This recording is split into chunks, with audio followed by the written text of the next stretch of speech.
A very, very good evening. Warm welcome to Dan Really Likes Wine, brought to you by Norman Goodfellows, and welcome back in what has become an annual pilgrimage for the show to not just Scotland, to not just St Andrews, but to 18, the restaurant atop the Russecks, one of my favourite hotels in the world. And this is a restaurant which, despite what one or two food critics might think, is definitely one of my favourites. In fact, on my agenda for this evening is a rather large slab of steak, some good red wine, and a celebration of being back at what is my very favourite event of the entire year, unless, of course, Mrs. Nicola is watching, in which case it is our wedding anniversary.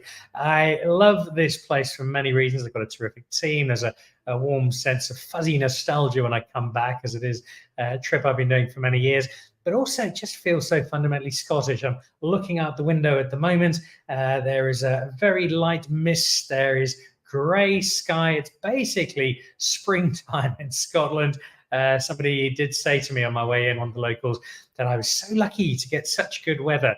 The kind of weather in South Africa would be lighting a fire and bunkering down for the next week. It is weather that makes it absolutely perfect for red wine, and that forms the core of today's show. In just a moment, I'll be joined by a very good friend of mine, a very good friend of the show, is Gareth Robertson, who is the, I think he's Global Director of World Domination for Wine at Anthonij Rupert, something similar. What he does this week is a very tough job, but one I know he revels in, and that is showcasing not just the wines of Anthonij Rupert, but some of South Africa's finest premium wines to an audience that certainly knows its wine and is just the kind of audience you really want South African wine to be put to, and he'll be doing that through the course of this week. So today on the show, I'll be talking through some of the fine wine that is on display this week at St Andrews, but also talking to Gareth, who spends a lot of time traveling the world, how South African wine is doing at a premium level in different countries. And I'll tap into my American experiences a little later as to why I think that is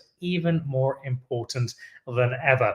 It's not the only traveling I've been doing. I did get to spend the weekend in Belfast in Northern Ireland, where I got to catch up with one of our great supporters of the show, my dear mother, who was watching away. And it was a chance to get out to one of the many fine restaurants in Belfast. The culinary scene in Northern Ireland has exploded over the last few years. I got to go to Edo restaurant, and there were a couple of great wines we sampled there. There was a Barbara, that's the one on the left there, the Barbara d'Alba. It was 2023, so it was certainly very young, but it's the kind of grape that, when well made, you can drink relatively early in its career. There was a gentle smoothness to it, some nice bright fruit, and it worked pretty well. And then only a year older, wine that in Priorat would be Grenache, but for us would be Grenache. This is a kind of northwest-ish of Barcelona. It's an area I didn't really know much about until earlier this year, when I met some guys from the Perinet winery in Madrid who'd come up to meet me and introduced their wine to me. Priorat, along with Rioja, the only two areas that have got the top classification of wine in Spain, and this was a delight. They don't have great yield, so the wine is very intense, it's very rich, it's generally quite expensive because the yields are so low, but it's an area that's blessed by, amongst other things, a history of South Africans making wine there. Ibn Sadi, one of the many South Africans who spent some time in Priorat. If you haven't had it before, you may know Rioja, you might not know Priorat. Fix that at your next opportunity. Also got to meet some wine from the Wine Society, which this year celebrates 150 years. They've got wine that throws back to some of the time they've spent serving wine to people around the world. And they do a lot of house brands, but made by top winemakers. And here are three great examples, all South African, in anti-clockwise order. A Cup Classique from Siemensuk gave us our first Cup Classique in 71, and 53 years later, the Malans now have a classic Siemensuk Bubbles, all stone fruit and dryness and citrus, as an offering for the Wine Society. Then possibly the single best value wine in Europe at the moment. This is Duncan Savage's Cinsault, £12.95 from the Wine Society. That is giving it away. Don't convert it to rands, or it's not, but in pounds, that is a cracking deal. And then also, I thought, terrific value, the wine on the left. That is the 2015 Kononkop Cabernet Sauvignon, the same year that gave us the Paul Sauer that got the 100 points. Arbely Beerslaw still making the wine at this stage. I drank all three of these wines. That Cabernet Sauvignon was classic Stellenbosch. You'd pick it out from 100 others, all dark fruit and graphite and savory delight. It's a terrific wine, and all three of those, not just in their own right great, but a wonderful advert for the quality of South African wine. Speaking of quality South African wine, really got some good stuff coming up. Gareth Robertson has outdone himself with his selection this evening. We'll dive into those in just a moment. Before we do, here's some of the latest wine news.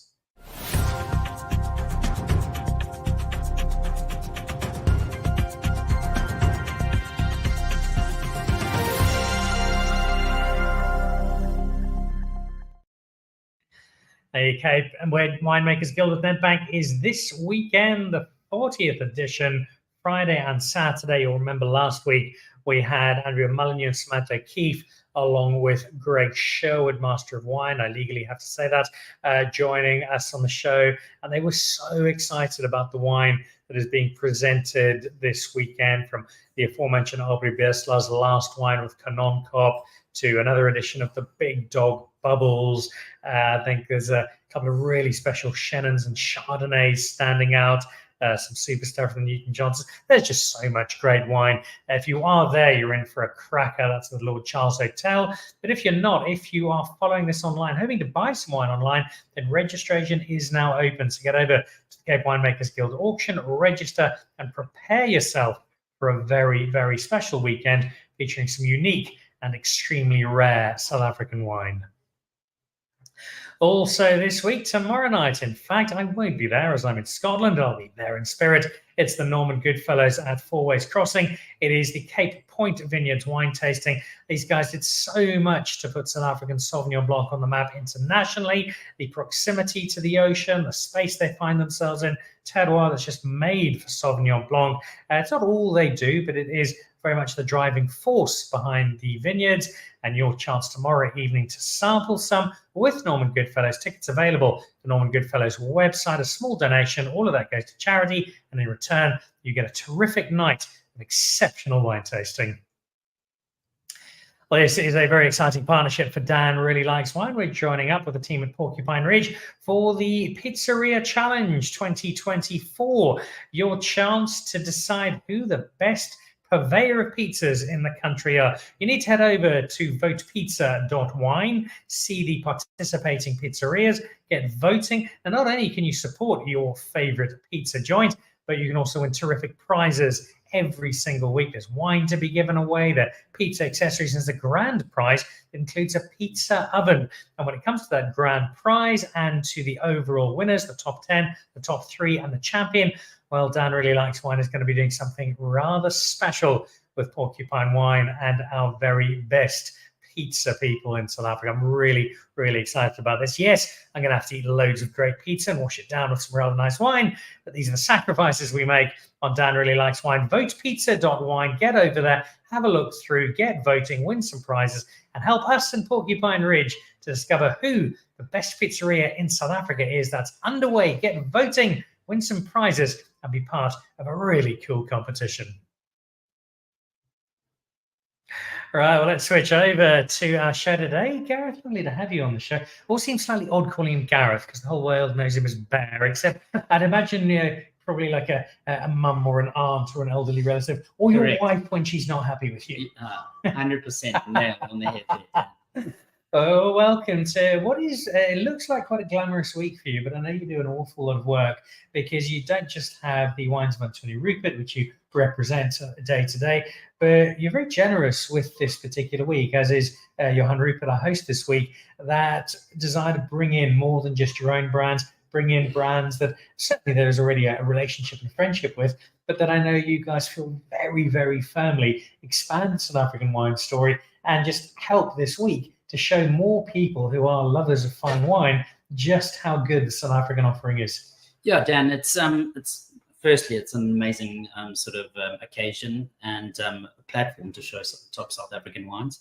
To know, I'm speaking on Mr. Rupert's behalf, it was all about promoting top-end sort of South African wine to this crowd of people, and it's really got a following. To know, every year that sort of I come back and to know, grayer and larger. Speak for yourself, Gareth Robertson. It's yeah, coming back and just the friends that you made over the years and how more than wine and South African wine is being taken seriously. Guys are already asking, okay, what are you showing on Thursday for the tasting and those sort of side of things, and what's been served, what's new. It's great, and I think, if there's ever in the wine business in South Africa, I think we're really serving some amazing premium wines. So I know we're going to chat a bit about that a bit later today, but it's a great sort of platform to showcase these wines. And that's exactly what I did want to speak about, that issue of showcasing in premium. I was in America for most of August, which is a very cost-effective place to visit on the Rand, and I had a number of conversations, but the one that struck me most importantly was with Jim, who does such a great job with Woza in the United States. And he was talking to me about how they were seeing maybe a little attrition at the bottom end, the bulk wine that's going over, the stuff that sits $4, $5, $6 ago at the bottom of the supermarket shelf. But where they were seeing a bit of appreciable traction was the top end, with the wine that people were starting to see, oh, hang on, this does sit with a top Napa, it sits with a top Bordeaux, a top Burgundy. This is wine that deserves that seat at the table. And I think that's been a long time coming. We're certainly not anywhere near where we'd like to be, but we're a lot further on from where we were. And it is people like yourself spending those hours walking the streets of Hong Kong and San Francisco and London and Paris, and talking to restaurants and to high-end wine sellers about, hey, this is our wine and this is where it deserves to be. Yeah, I think, obviously there's a lot of foot soldiers for South Africa, so colleagues and friends in the industry that do a lot of great work. And I agree with that. We've sort of seen it where South Africa a lot of it was like sort of banned at that below $9.99 and stuff like that. And that market has almost like fallen out. And sort of some of South African entries is now at $15.99, where you're seeing Roch, Chenin, our Protea wines, and some of the other wineries that are sincerely Sauvignon and those sort of wines out in the trade. I'm talking about particularly in the US. And then you just start jumping into where the other wines are, like the Ernie House or the Ristenfreders and the Hamilton Russells and all these other sort of wines. The Optima included in that, where people are going, wow, this is amazing value for what I'm getting, And I was in the Netherlands this last week, and we did a tasting for these people, and it was a wine evening, and I said, I'm not telling you the prices. They had to sort of come back with the prices. And when they actually realized what it really showed that actually we are serving premium and what we are delivering. That's a really important point, that price, because I think when we started, now I'm speaking broadly with big strokes, but when we started, when South African wine was allowed back into the rest of the world, it was a case of, well, let's start at the bottom and work our way up. And as we've said so many times on the show, it's very hard to sell somebody a bottle of wine for £50 when they know it's £5. And for most people, whether it is an entry-level South African wine or it is an Ernie Els or Rustenfreder and Anthonij Rupert, it's South African wine. And we can't expect the entire market to understand that.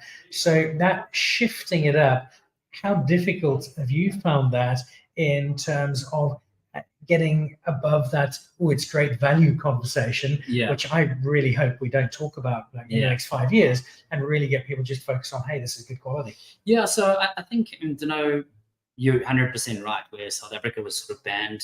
I think in the UK, everyone thinks we were like £5.99. And just because we hadn't had some really premium sort of wines. I think what's happened in the past is we're making fantastic wines. A lot of it's swallowed up in South Africa. So you almost need to scale it.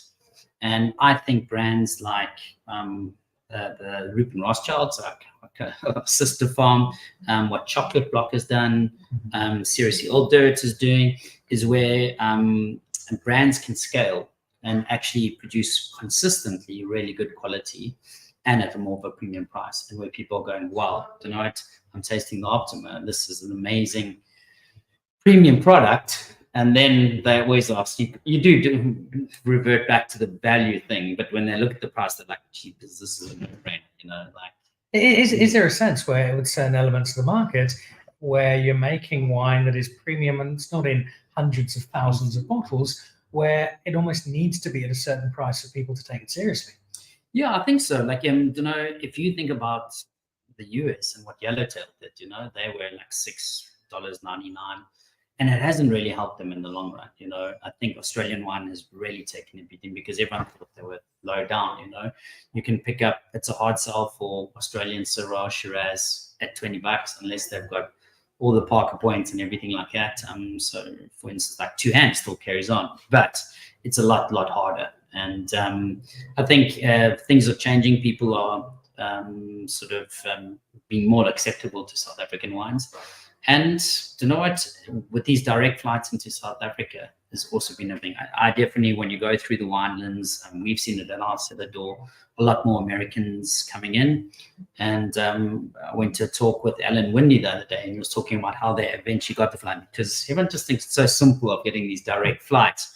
But that's also a great sort of thing, or where people are having an amazing sort of experience in South Africa, amazing wines sort of thing, and then going back, and I think that's definitely helping us, spread the South African gospel of premium. Yeah. Final question, because all this talk of wine has made me rather thirsty on this particular topic. The global footprint that we are hoping to have is driven by the foot soldiers you mentioned, like yourself, traveling around the world. There's a lot of excitement about America, but we know it's not an easy market to crack. Every state has its own rules and regulations, and it's a nightmare for people like yourself.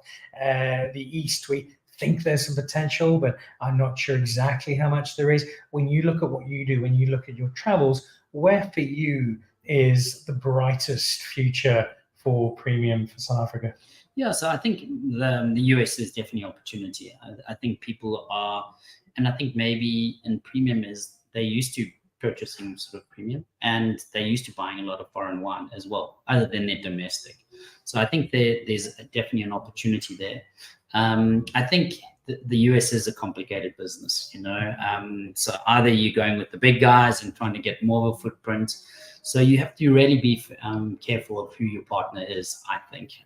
We've got fantastic partners there in the US, and are really driving premium, so which is great, but it's having people out and maybe conquering small little states. We've been in like states that you don't really consider. We have success there. Other chains like HEB or Trader Joe's or something like Whole Foods hop onto them and saying, wow, you've done that in such a small market, and then it carries on, so we get some scale in other sort of markets. So yeah, I think, traveling to the US is expensive, it's quite a complicated market, but I think once you've got your distributor, and our importer is only South African wines, which is great. It's focused. That's a very wise importer. Very wise. They're definitely South African owned.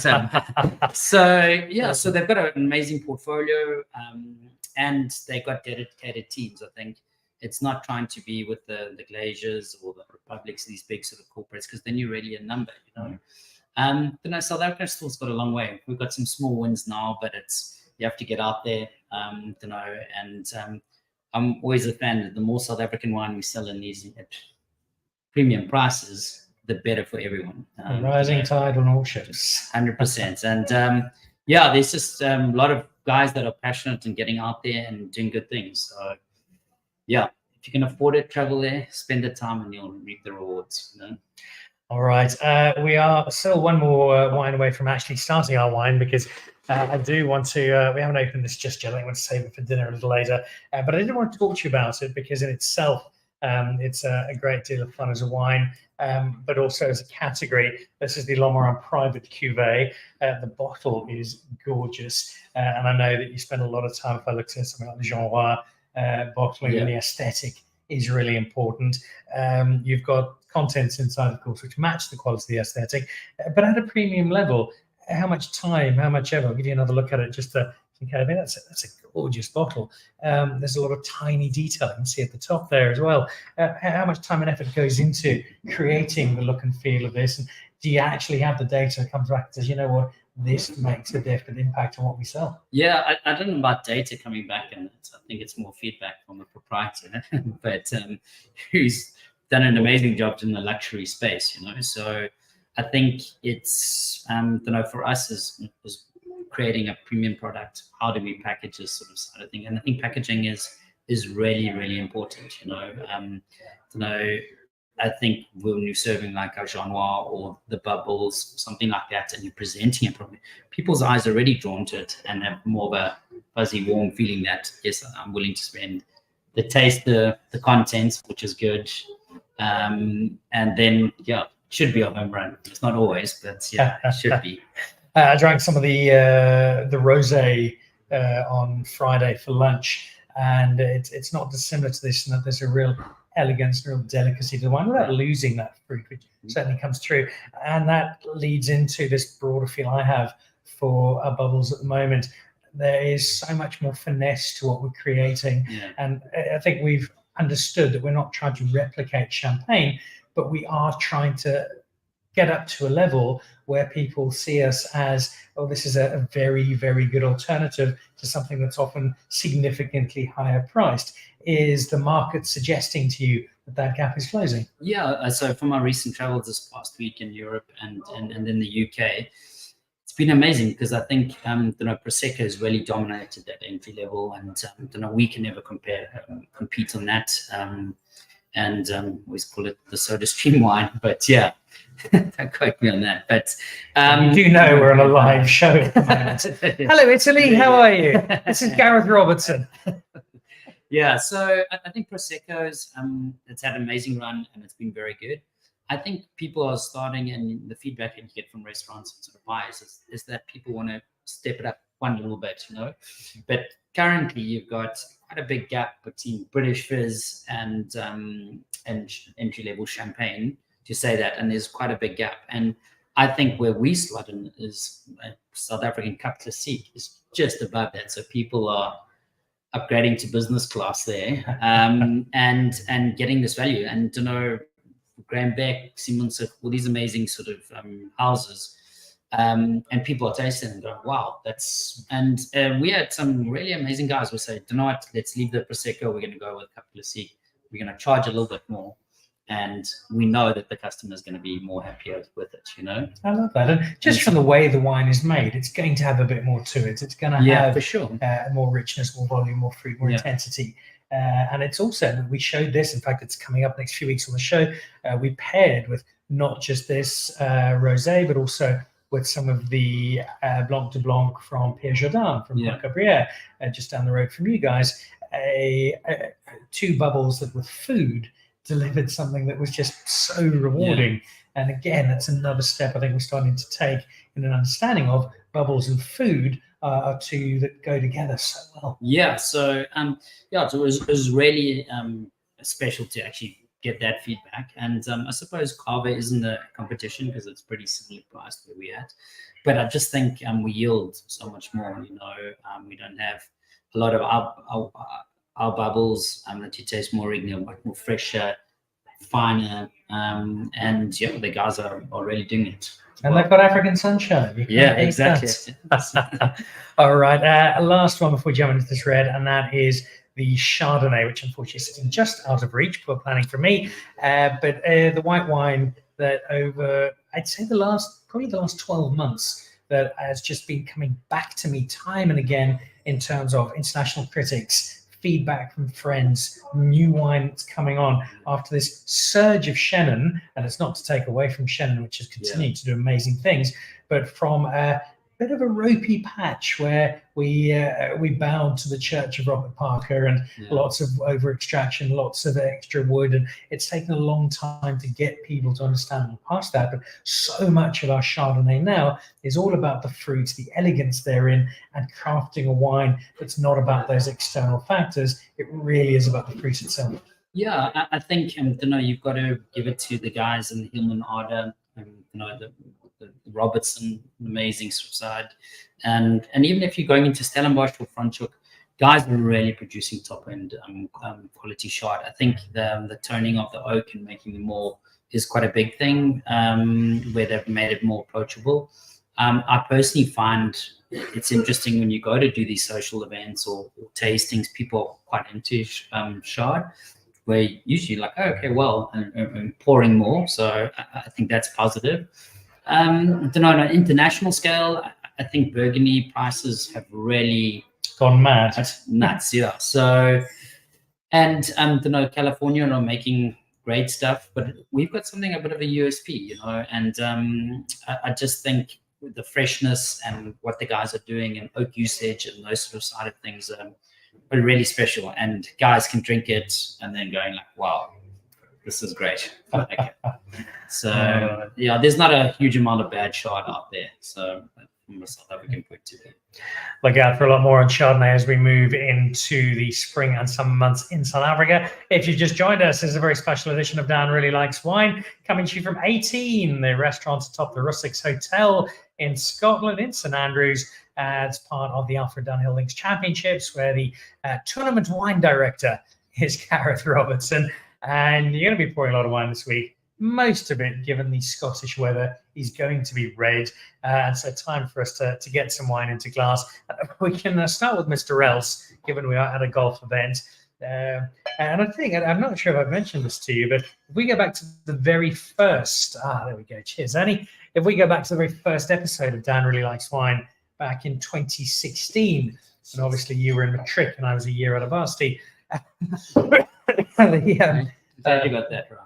The very first wines that we had on the show were the number 6 from Skalkberger, which I'm seeing in the corner, the Villafonte, which we don't have with us, the Series C, but a great wine, the Rustenfrieda 1694, we're going to taste that in a moment, as well as the Anthonij Rupert. It was the Anthonij Rupert blend, and then it was this one from Mr. Else.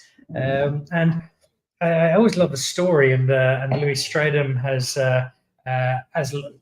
looked in on the show a number of times to tell us about Ernie falling in love with wine, but it's the words of Ernie himself that I particularly remember, and those were that I remember saying to me, Dan, I can sell the first vintage because of Ernie Else. The second vintage has to be because of the wine, and the fact that in a very premium space, the Ernie Else brand, in particular the Ernie Else signature, which I think was the first ever South African wine to retail at $100 in the American market, has not just sustained but flourished, is an indication that, yes, it's Ernie Else's name, but the most important thing is getting this wine right.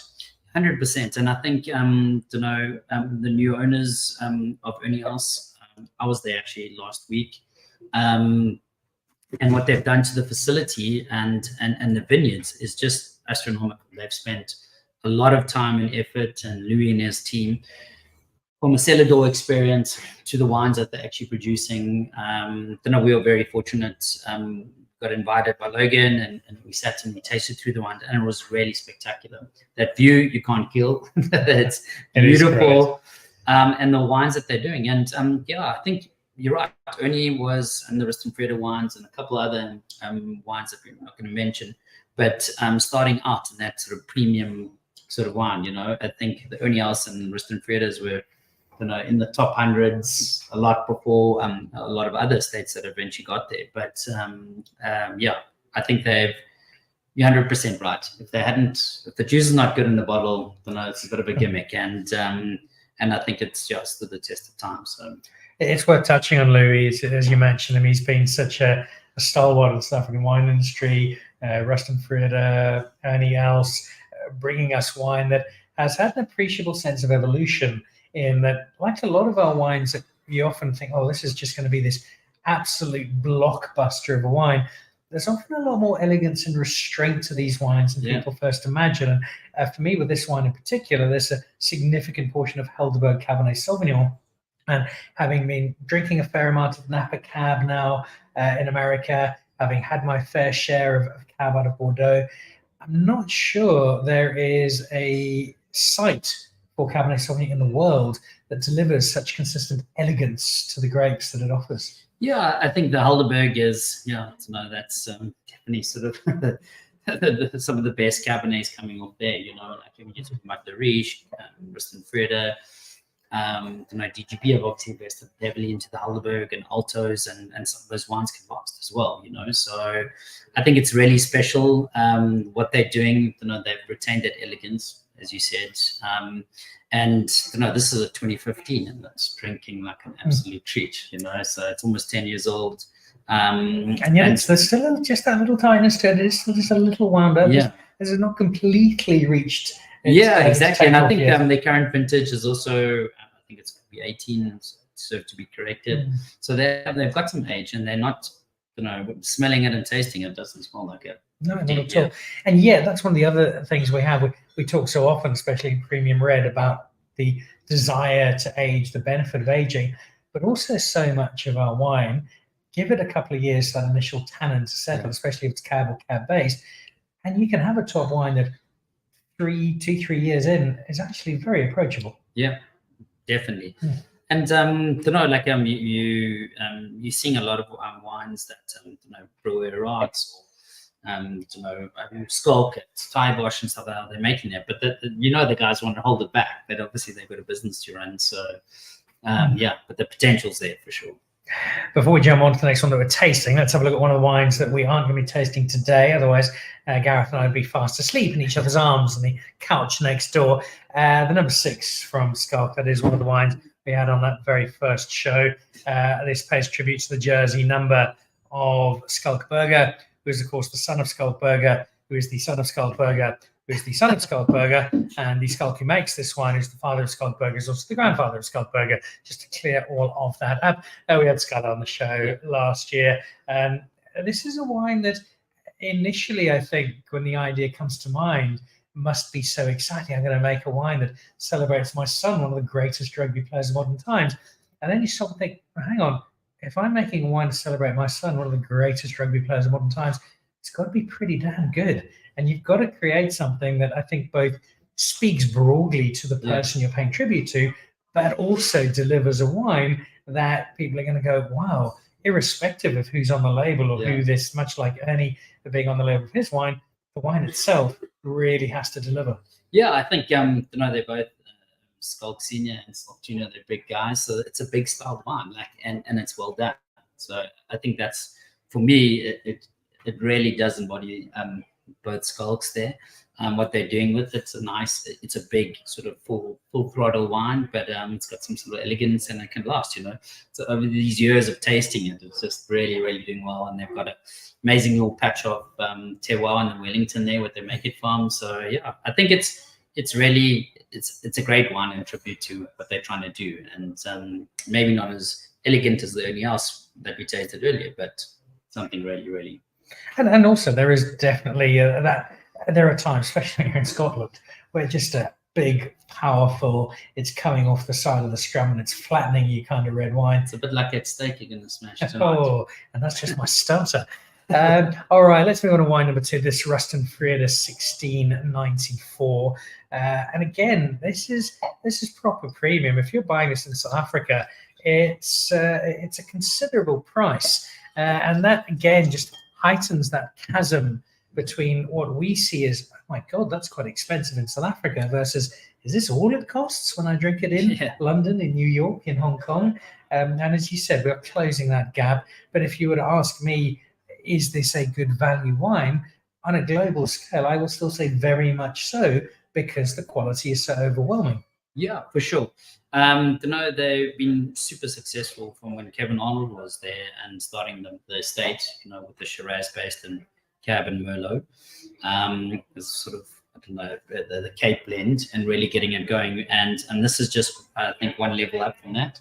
Don't know, estate is one of those stalwarts that's just stood the test of time. But yeah, the 1694 you can put out. And what I really like about is the addition of the Shiraz. It just gives a bit of that mid palate. It's generous, but still classy and elegant, you know.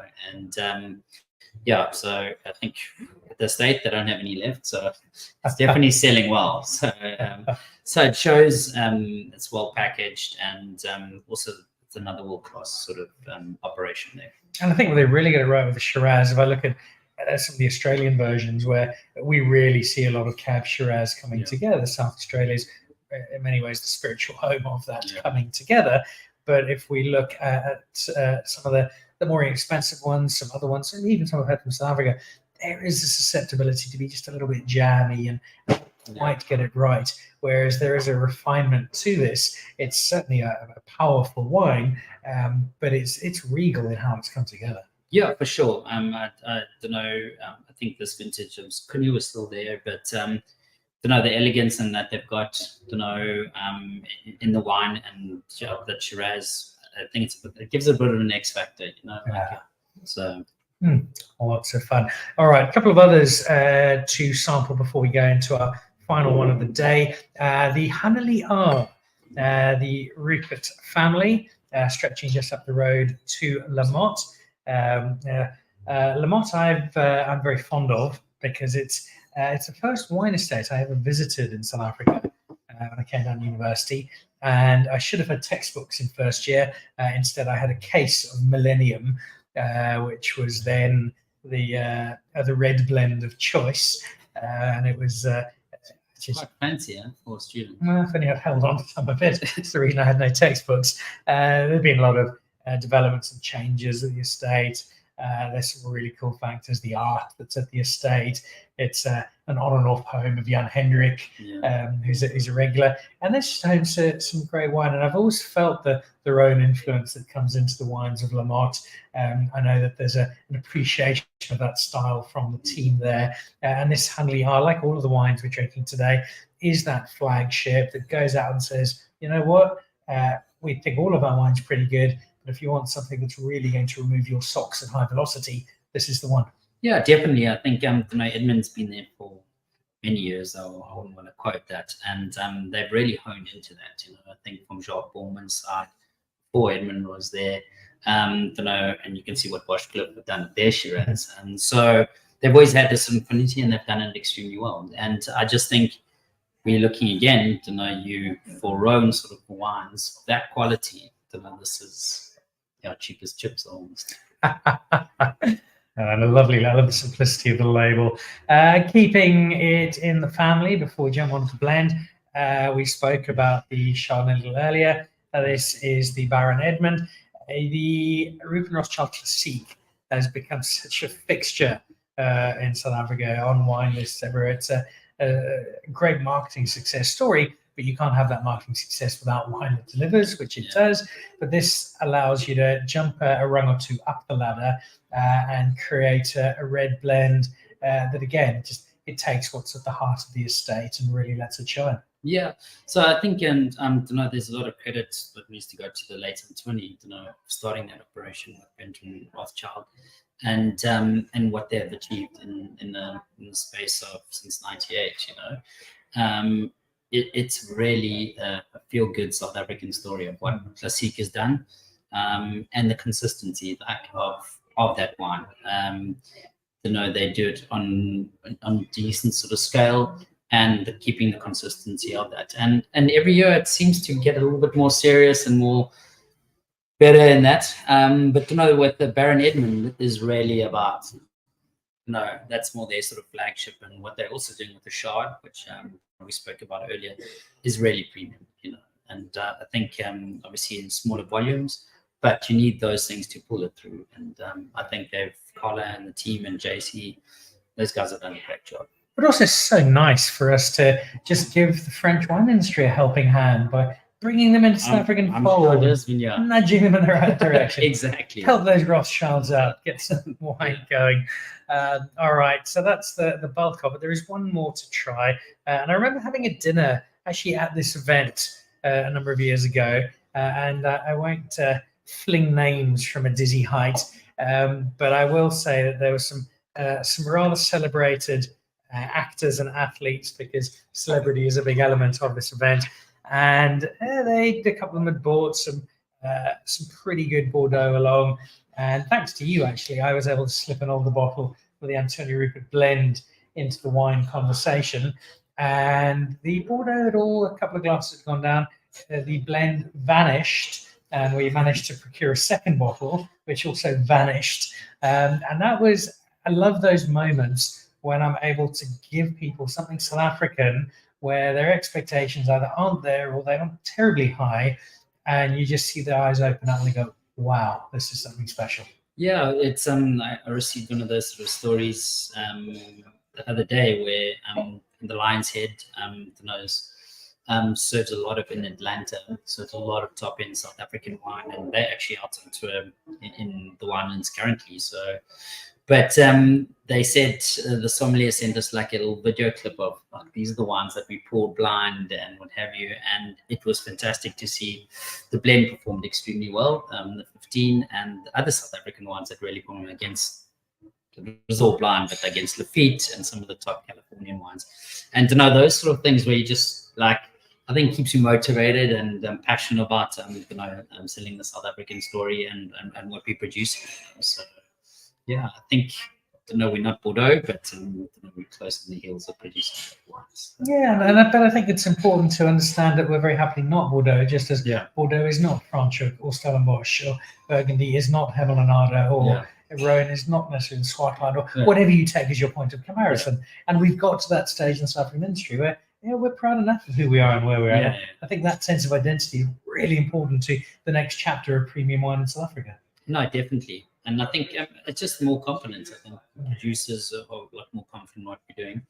And we're producing better and better every year. So, as we've got you here, and as I have it in hand, wine that's wowed many people, especially at this tournament. Tell me a little bit about this specific wine. What is it for you that allows this to come together and say, right, when you deliver your new vintage to your home and say, here we go, you can be so confident that it's not going to get better than this? Yeah, so I think our property in Franschhoek is really grows Bordeaux varieties extremely well. So and Cabernet Franc being the best in my opinion. And it's I think it's a bit of an X factor for our Cabernet Franc. This is a blend of 40 Cab Franc and then 20 Merlot, and some years of a smidgen of Petit depending on that. So I think we're drinking the 2016 in our tasting.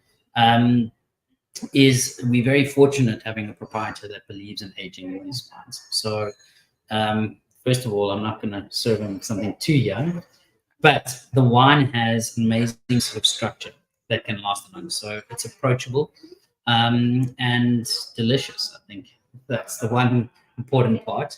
But I think what really stands out for me is just the blend, where often sometimes Cabernet Franc is more the back end and sort of in the background. This is really adding a lot more. So it's 1 + 1 = 3, I think. I don't know, but that's Marysville College maths. That doesn't surprise me because of the wines outside of this. It is your Cabernet Franc that I would say we drink consistently. My wife drinks consistently because usually when I get back from the trip, what I have left, she's demolished, and very happily so. But that Cabernet Franc conversation, it's one we've had before, one we will have again. But I love the fact that it's playing such a big role in this wine. As we look ahead to not just this particular week where you're showcasing all this great wine, but as you go beyond, you've got more travel coming, you're taking more wine to more places. How genuinely upbeat is Bear Robertson about South African wine as a whole? Where do you think we are getting it really right? Where is there a little bit more work to be done? Yeah, so I think we in South Africa it's pretty tight and sales are tough. I'm not going to say that, but I think there's definitely opportunities. So Asia, I don't think what I'm more positive about is actually Africa and the islands around there. I think it's been a bit more tourism. People are getting into wines, and it's right on our doorstep, And South Africans like traveling and into those sort of African countries. So I've definitely seen a bit of an upturn there, And people are traveling there and want to drink an African wine. And South Africa is really, really made for it. So I definitely think there's some potential there.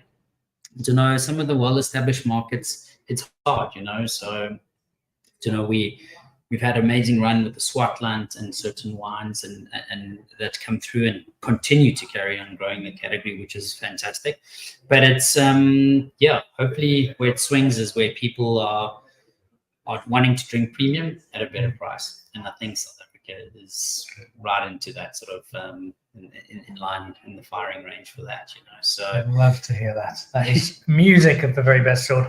Just before we do wrap up, a big thank you to a team at the Russiks in St Andrews for hosting us today. They are one particular place where I know going forward they're going to be selling vast amounts of South African wine. And who else in this fantastic town? You're coming along to play golf because it's rather well known for that. St Andrews, possibly go to university, but there's also a really good dining scene here in St Andrews. Who else would you like to pay tribute to? Where can people come and find some great South African wine? So I think the seafood It's just an amazing sort of spot It's a there. crazy name for that, the seafood restaurant. You never know what they're going to serve on the menu. They actually serve amazing venison. So, but yeah, so they've been a stalwart around them. The risk expertly taking a focus on high-end meat. So that's the South African. It's definitely where you want to stop for a steak. The old course have also like switched up a little gear, and they're doing a great job. The Adamson, I'm on my way there to do a wine tasting this evening there. So there is a really amazing sort of dining scene here, and then just out on the edges, there's also a couple of places. Steak Barn, which is great, which is a terrific place. Yeah, it's basically a cheese and yama in the middle of Scotland. Exactly. So got it from the idea from actually Mzoli's. So, exactly. Yeah. So there's some really. Obviously, it's a small town. It reminds me a lot of Stellenbosch, but yeah, fantastic, and you can walk around and drink premium South Africa. Magic. Gareth, I know you've got a busy week ahead of you. Thank you, not just for always being a great friend to the show and a great guest of it, but you do a champion job in taking South African wine around the world, and every bottle we sell helps the whole industry. So we're very grateful for that. Well, thanks, Dan, and thanks for being on the show. It's always great to be here, and looking forward to a successful week. Here we go. Cheers. Cheers. All right, well, that wraps us up. We're going to go and do some cheese and wine tasting and try and understand the Scots, which I generally find a glass of wine or two helps. Over the course of this week, look out for a few more glimpses of the Scottish food and wine scene on Dan Really Likes Wine. Make sure you get over to www.vote.pizza for the Pizzeria Challenge with Porcupine Ridge. It is a big one. Some great prizes to be won. And look out, coming up in the next few weeks, some rather well-known faces might be making a sneak and cameo appearance on Dan Really Likes Wine. Until then, from 18 at the Russocks in St Andrews, this is Dan Really Likes Wine, brought to you by Norman Goodfellows. Cheers from Scotland.